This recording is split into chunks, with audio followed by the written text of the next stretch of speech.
Okay. I I am back.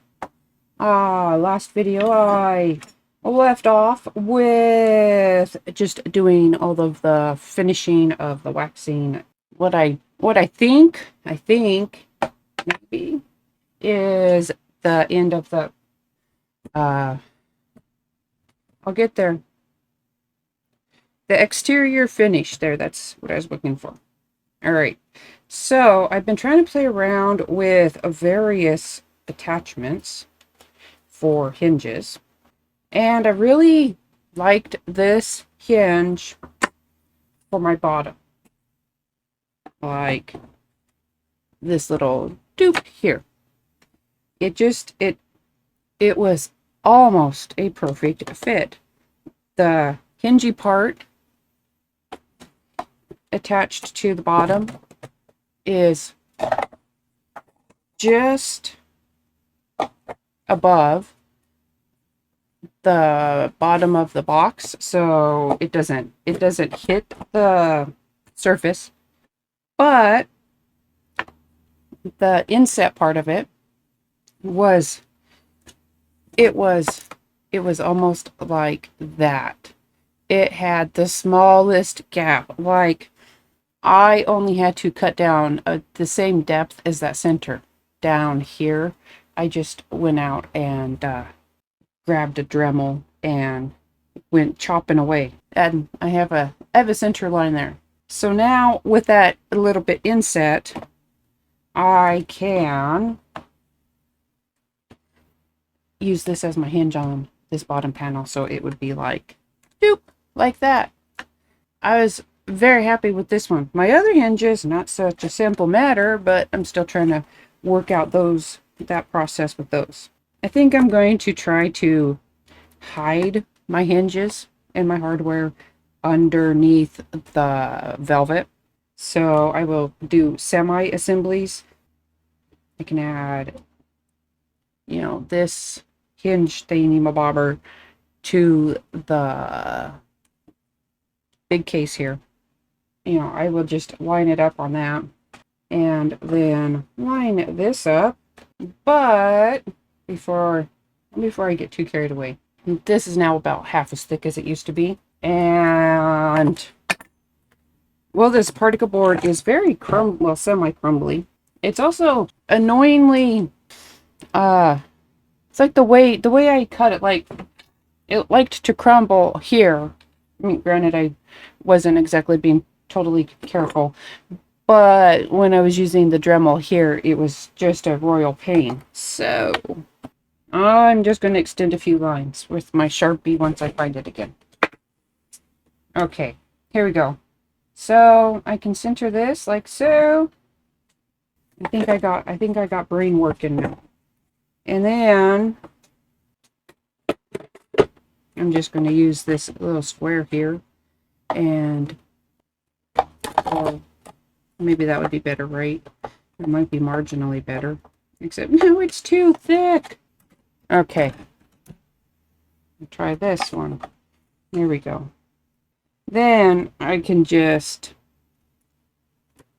mark up a center here to line up with, right? That's a good theory. That's a good theory of a way for this to work. And then I can figure out my attachment like so. And if that's like that, everything should, yep, definitely looks like that'll work. That'll do her. And again, this is, some of these panels are just not very thick. And where it is thicker, like here, it's particle board. It's dried out particle board. And it is somehow both crumbly and incredibly annoyingly sturdy. I don't know. I do not understand. It just is. Anyhow, so I will be using a combination of adhesive tools adhesive glues, adhesion thingamabobbers. But for now, I am going to get this glued into place.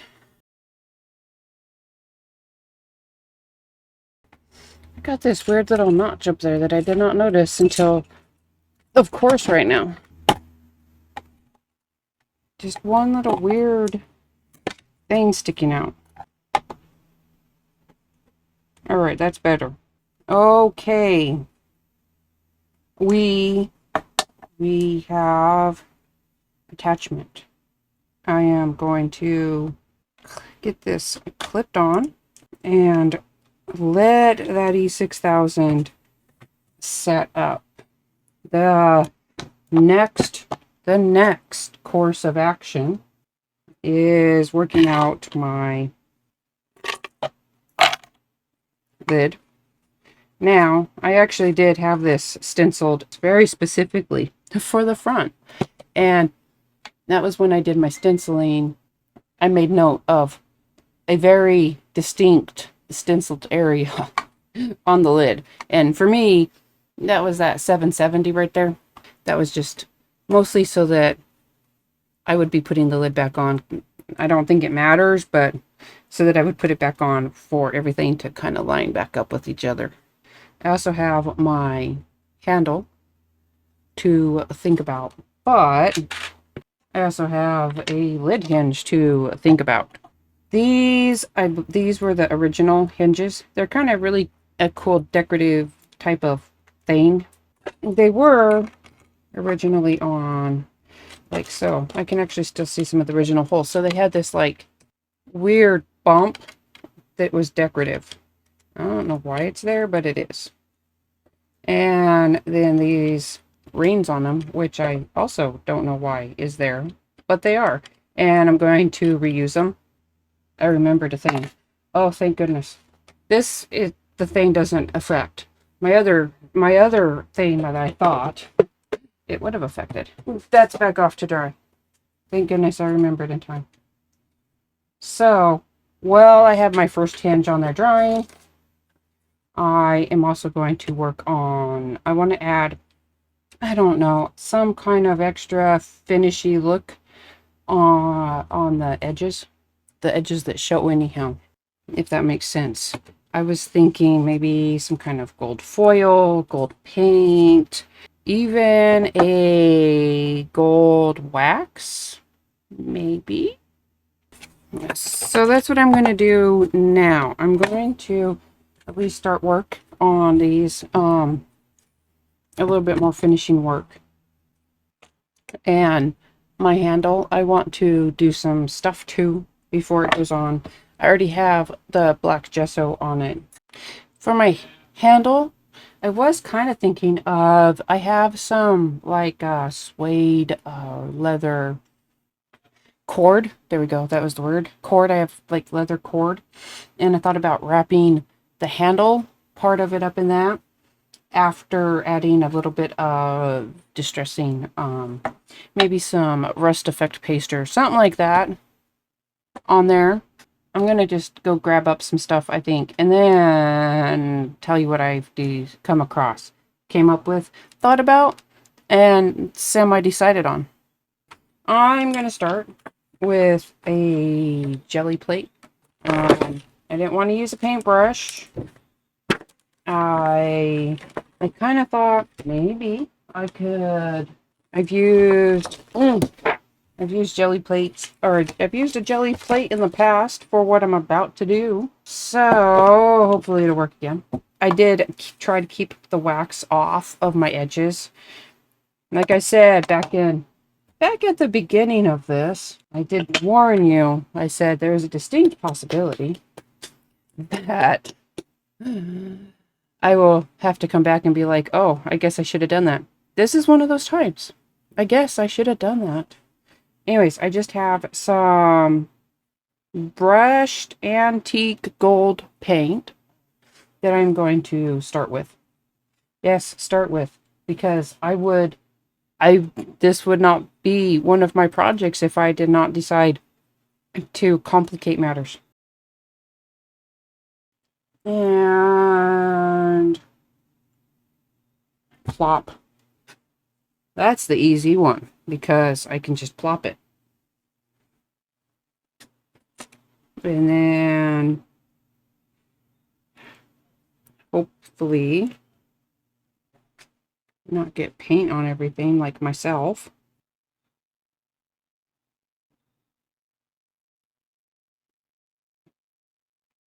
Something like that. Once again, I don't particularly care about a smooth, even finish on things because this is a supposed to be semi-aged. Supposed to look like it's been around for a minute or two anyhow.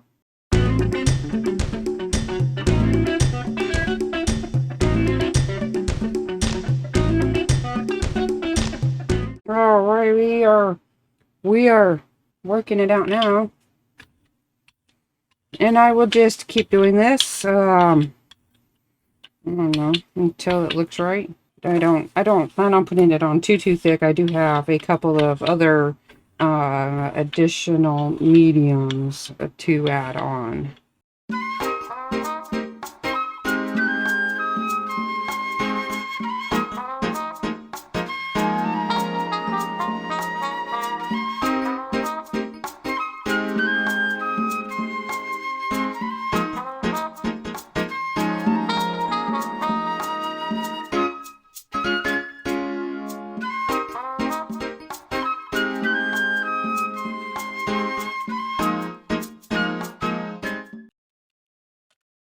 I figured since I was in the area, I would do the same thing to the front edges of my shelves.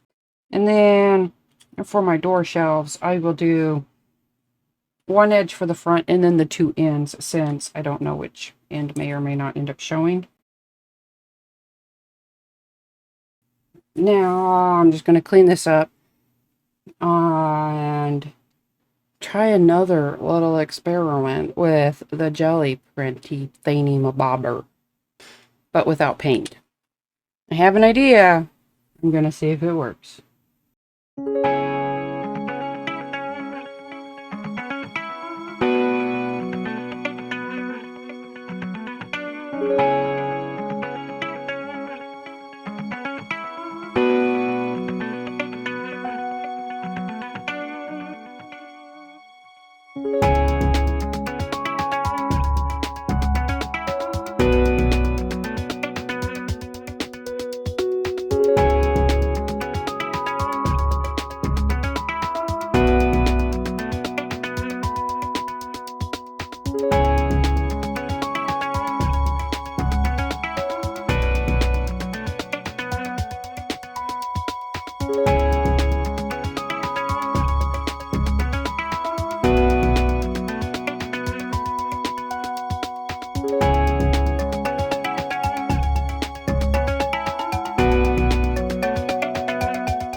I think it worked out relatively well. A little paint, a little of the foundry wax on there. If I need to, or if it bothers me too much, I can always just kind of come in and add some. But I don't think cover up these edges, but I don't think that's a big deal. I really don't. It is, a relatively successful experiment I had there. So there's that. I will have to do my edges of the box at a future time, but I have my shelves and my other pieces, edges finished-ish, my handle. Since this all started because I thought, hey, I should work on my lid a little bit. See, I think it came out using the gel plate kind of helps keep drips from happening, and it conforms with the roughness of it. I'm not conforms, but makes it continually look rough, so it's not a flat surface. So it still kind of has that weird, pocketed, aged look in there, like, it's been around a minute, maybe had some kind of insects, which I don't think would actually eat this wood. There's too much glue in it, but what we're pretending it is. What we're pretending it is. Okay, my handle. I didn't want it fresh and clean. I didn't want necessarily a entire, I don't want to cover it entirely with my leather suede cord stuff here. So on the parts that are going to go, or the hit that on the ends, there we go, on the ends that are going to be against the top, I want to age them up a bit. Whatever I do, I will have to let it air dry. Can't really heat dry on metal very well. It doesn't work, because it just makes it makes your mediums bubble when the excess moisture can't escape out of back like it would on paper. So, I mean, you can kind of heat dry the surface a little bit if you need to, but anyhow, some kind of aging it up a bit, making it look like it's been hanging around almost as long as this antique Apothecary. Alrighty. I have a few mediums out. I have some metallic gilding polish from Cosmic Shimmer in silver Hessian. It kind of comes out looking like that. And I'm going to start with adding some of this to my metal, gently adding it.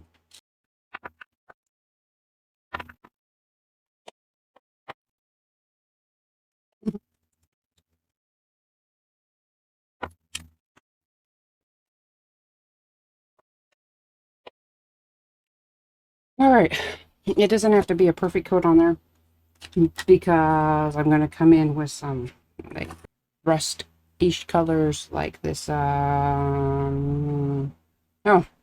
rusty, and just a touch of green, I think. Plus the handle part will get wrapped in some cord.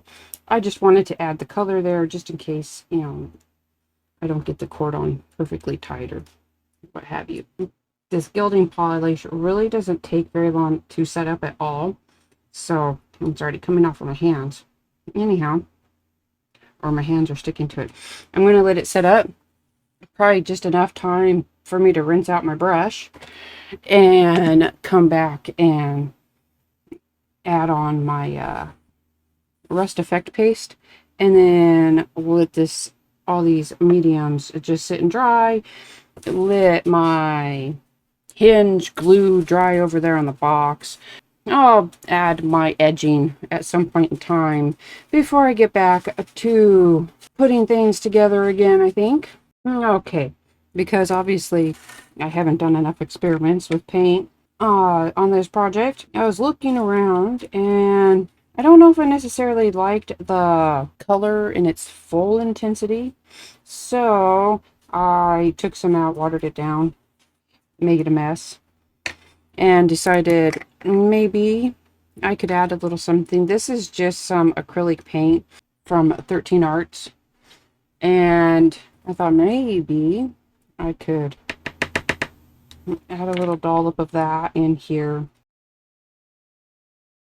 Yeah, I think that is a little bit less orange than I wanted. Yeah, because this is just rusty. That was the name of it, and I don't know, it was too in my face. So I watered it down. I've added some paint, and then to get the texture back, I'm just have some texture powder that I'm going to sprinkle on and mix in just to get that gritty texture built back up.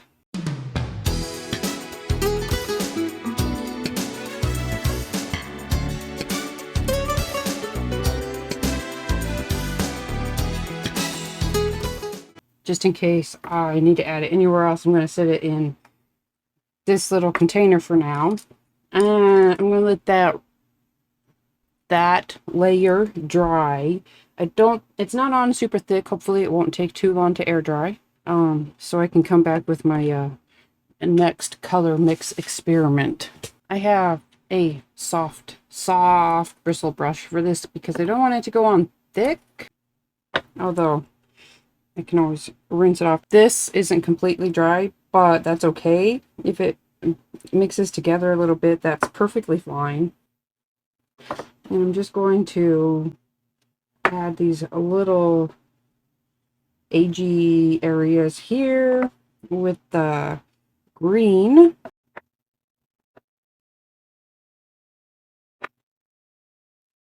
And then I was thinking of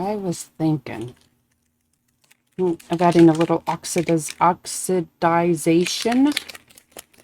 I have Pine Needles Distress Oxide Spray. And I'm going to try to mix it in a little bit. See how that works out. It'll either be green or it'll be green with oxide. You know what I mean.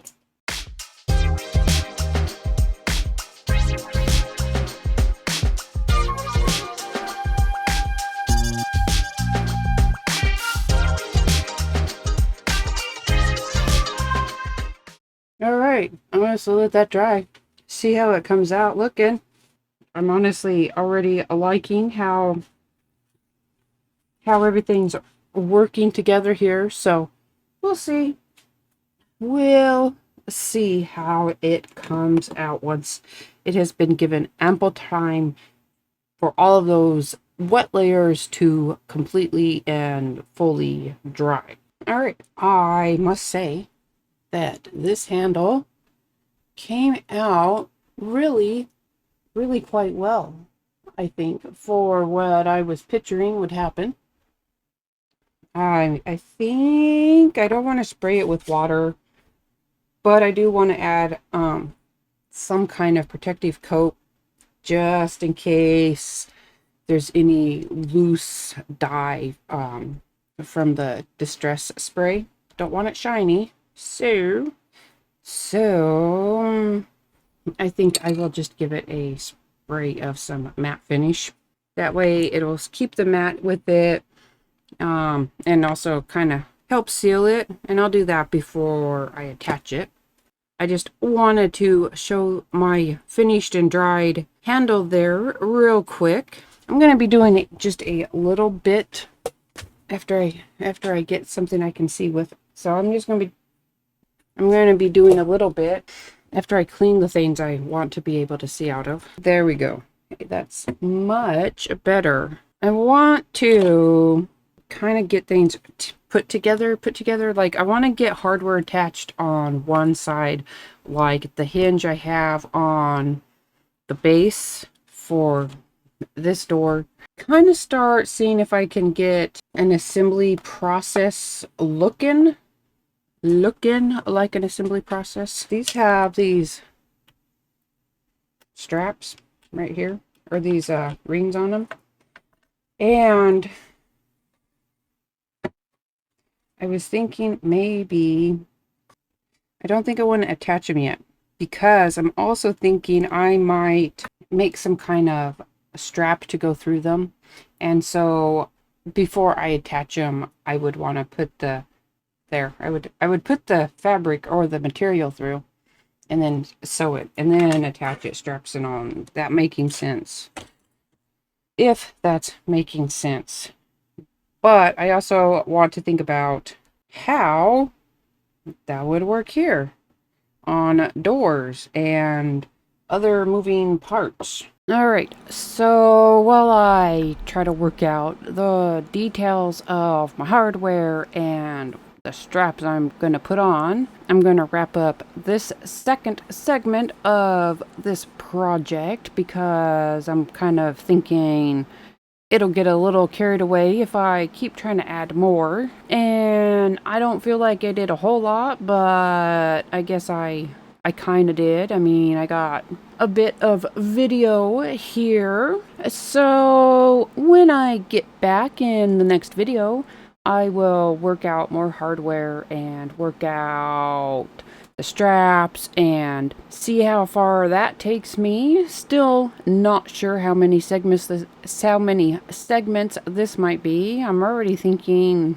probably 4 or 5. Thank you for sticking around with me and watch me put this box together. I will see you again soon in the next video.